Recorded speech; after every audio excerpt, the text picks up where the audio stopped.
Ayan, nalaman ko sa Facebook na mag-guest ang SB19 sa It's Showtime ngayong Sabado. So, kayo naman kahapon yata or Thursday. And then tumingin ako ng ticket kung paano manood sa Showtime para sana makapuntahan ko. Kaso wala akong makita. Kasi dati-dati sa KTX, di ba? KTX ba yun? Yung bilihan ng ticket sa ABS-CBN. Kasi dati nakapanood na ako ng Showtime noon tsaka ASAP. Nung nalaman kong mag-show nga sila sa mag-guest sila sa Showtime, tinignan ko agad kung may available na na ticket para manood na maging live audience sa It's Showtime. Kaso ayun, wala. So bigo na naman ako. So ang ginawa ko na lang, inabangan ko sa TV nga yung It's Showtime. Kanina antok na ako, pero kumbaga sige, sabi ko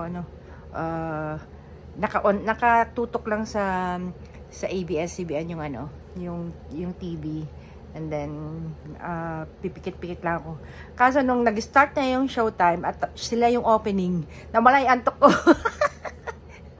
Tapos kasali pa sila sa game, kaya ito, nawala yung antok ko. Tawa na naman ako ng tawa. Kinawawa na naman nila si Josh Cullen.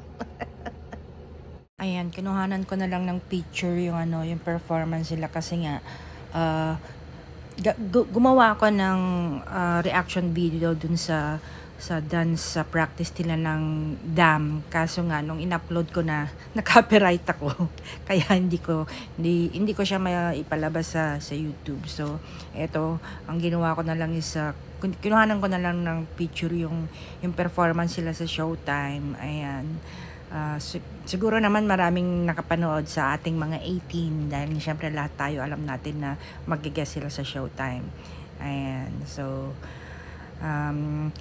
as expected, hindi na naman tayo nabigo sa performance sila. At yan nga yung naglaro sila na Ansabe. Tawa na ako sa tawa, lalo na nung nanalo na nga sina Vong Navarro, yung team ni Vong, nakasama si Justin tsaka si Josh. Hindi si Josh. Justin and Pablo pala yung kasama ni Team Vong. Ayan, sila yung nanalo. Yung mga itsura nila habang pinapahulaan nila yung bata na gano'n ng word na pinapahula. Ayan, nakakatawa. Pinaglululo ko pa sila ni Vice Ganda. Ay, nako, kulit-kulit. Pati sila tawa ng tawa Ay, nako. Ayan.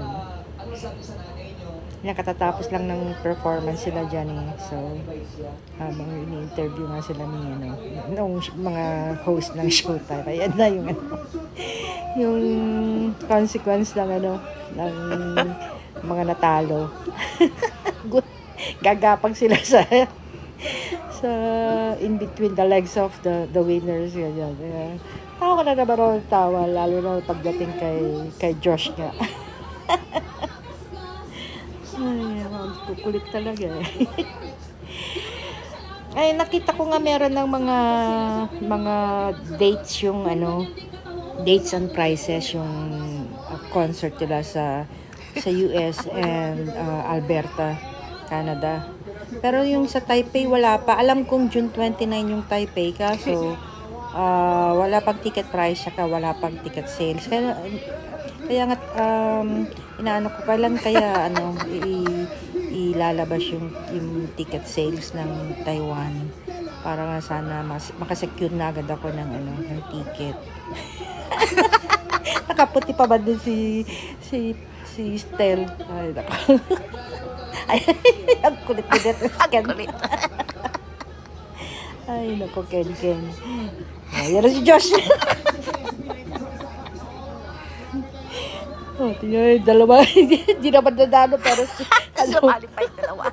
Pumila din doon, kaloka. Ay, nako, kulit talaga na itong si Stel. Tapos sumunod pa si Justin. Sabi doon kulit. Si Pablo tsaka si Ken nga. Pumunta pa si Jong. Ay, nako. Kinawawa si Josh. Kinawawa. Iniwan ko kulit. Game na game naman tong si Josh na gumabang. Ay, nako. So, ayan, pagkatapos niya na, na-interview pa sila dun sa Showtime Online News. So, ayan.